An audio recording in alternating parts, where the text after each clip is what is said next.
Hey y'all, here to help you guys with some of your study guide for the test we have coming up. We have equations and inequalities. So number one, I know we did go over some of these in class, but I'm just going to reiterate how we did it. It says Danny is saving money for a new mountain bike. The amount A Danny needs to save is more than 30.25. Write and graph an inequality that models the amount Danny needs to save. So if the amount is A, we're going to put A here. And the other number we're working with is 30.25, right? So it says the amount he needs to save is more than, right? So if I were to box this in right here, more than 30.25. So if this is the amount we're talking about, it has to be more than 30.25. Well, then which one would he eat? Which number would we rather eat here, right? That's what we're trying to figure out for our little chompy guy that eats the bigger number, or inequality. So what I like to do is I just imagine, instead of saying A, what's the number that is bigger than 30 or 30.25? Let's say 31, right? 31's bigger. So that makes it easier for me to think like, oh, is 31 bigger than 30? It sure is. So I would eat this side, right? So that's my inequality. And it's more than 30.25. If it said at least 30.25, then I would put the equal to sign, but it doesn't. It says it has to be more than 30.25. So that's what our inequality is going to look like. Now, when you graph it, and I'm trying to change it to black so it can stay consistent here. All right, so now when I graph it, I have a line, right? And you need to have your arrows. So here's my arrows. I know, sorry guys, it's a little messy. Not too bad, okay. So in the middle, just to make it easy on myself, I like putting the middle number as 30.25 or whatever number we're talking about. In this case, it's 30.25, right? So I'm going to put 30.25 here. Then that means our next tally mark would be a bigger number, right? And then over here, I'd have a smaller number if I was graphing this. So let's say I'm going by quarters. This would be 30, just 30, right? If I subtract 25 cents. And if I added 25 cents, it would be 50, right? You guys get how I'm getting these numbers? I'm just adding a quarter basically, because this is money we're talking about. So $30.25, $30.50, and just $30. I can add 0.00 here, so it looks more like money. So what we're going to do is we're going to put a circle at this point, the 30.25, and then think about which way we need a shade. So if A is 30.20 or A is greater than 30.25, then we need to go to the right because these numbers are greater than, they're bigger, right? So again, if you imagine the numbers I was talking about, like 31 here, 31 would be over here somewhere, right? Which is on this side. That means I'm shading in this side. I'm gonna see if I can, oh, I wanted to shade in red. There you go. And then my arrow would go this way. Right? So that's how you graph this one. Also, notice that it is not shaded in.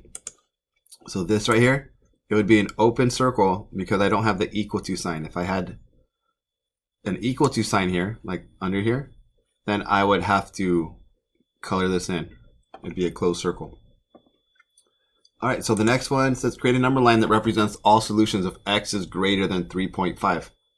So it's kind of the same thing. I know decimals scare people, but we're just going to draw a number line. Like mine's a little messy.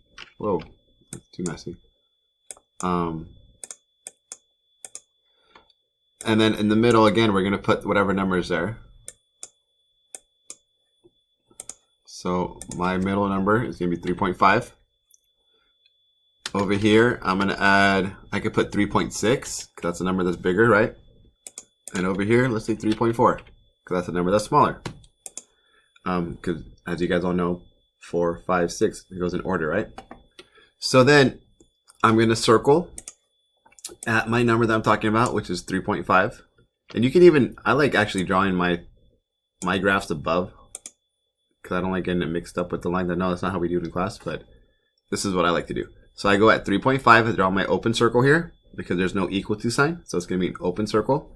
And since x is greater than 3.5, I can think, what numbers are greater than 3.5? Well, 4 is, or 5, or 3.6. All these numbers are greater than, right? And they're over here somewhere. So then I'm just going to take my arrow and point this way. So that is my graph. That's how I represent it on the number line. All right, number 3. Jessica is making a beaded necklace for her sister. She plans to use less than 20 pink beads and more than 12 green beads in the necklace. Write a pair of inequalities that models the possible quantities for each color bead. So if we're looking at some of the words, a lot of times we need to highlight them. It says she plans to use less than 20. So that's a big key right there, which is actually stands for P, and more than 12 of the green beads. Write a pair of inequalities. So write a pair. Pair means more than one, right? We're going to have to write 2. That models the quantity for each color bead. So on this one, it says less than 20 pink beads. So the pink beads are P, right? So I'm going to say 20 and P is what I'm comparing. And then, let me move this over so I can put my inequality in between these guys. Now, if it has to be less than 20 pink beads, that means P has to be smaller than this number, right? Which means that like a number that's less than 20 would be like 18. And I wouldn't eat the 18, right? I would eat the 20. So that's how I figured this out. Now, on the other situation, we have more than 12 green beads, and the green beads is G. And the number we're working with is 12.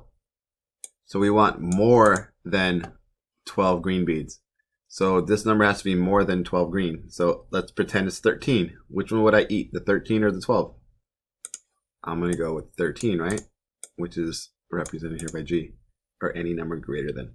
So then in the equation tomorrow, you're going to figure out which one of yours matches. And remember that 20 greater than P is the same as P is less than 20, right?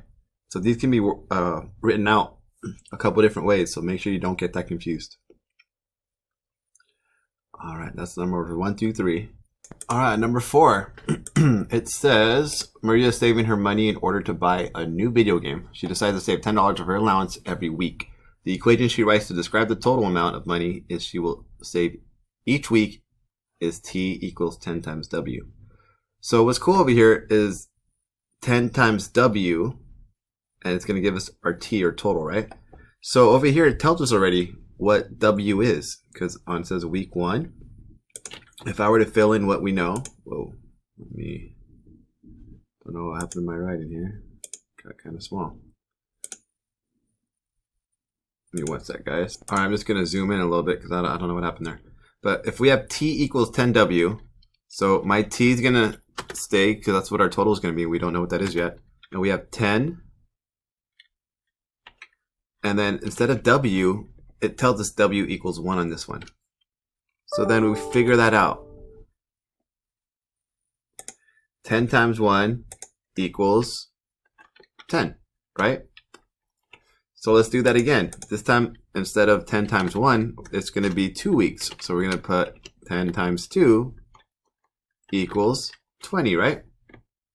And I'm sorry, actually it says 3 here. So I have to do the next equation, which is 10 times 3, which equals 30.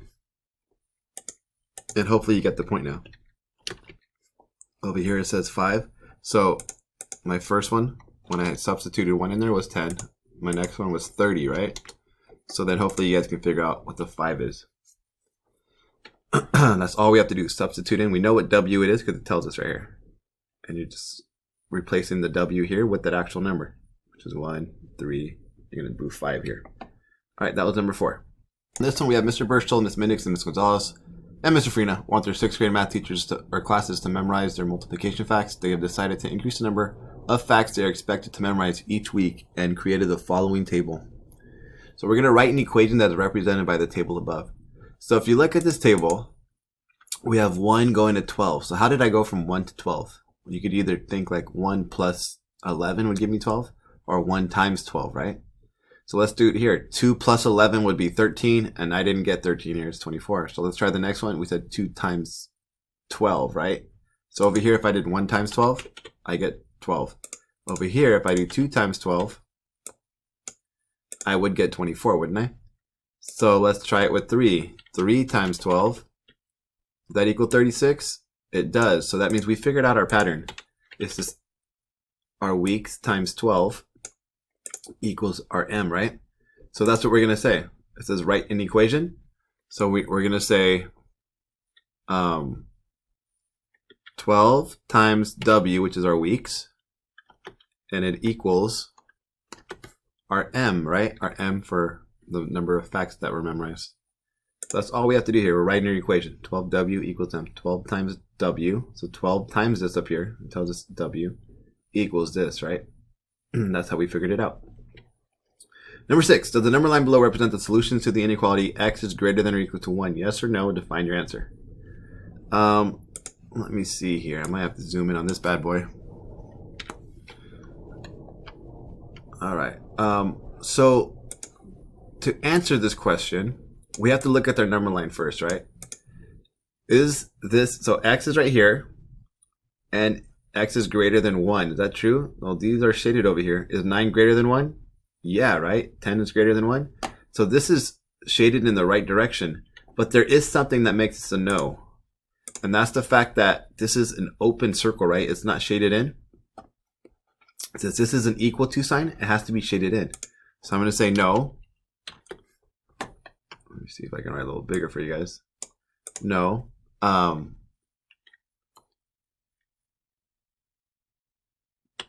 This number line does not show. I'm writing in a complete sentence. Does not show the solutions to the inequality because it has an open circle at the 1. Since the inequality says x is greater than or equal to,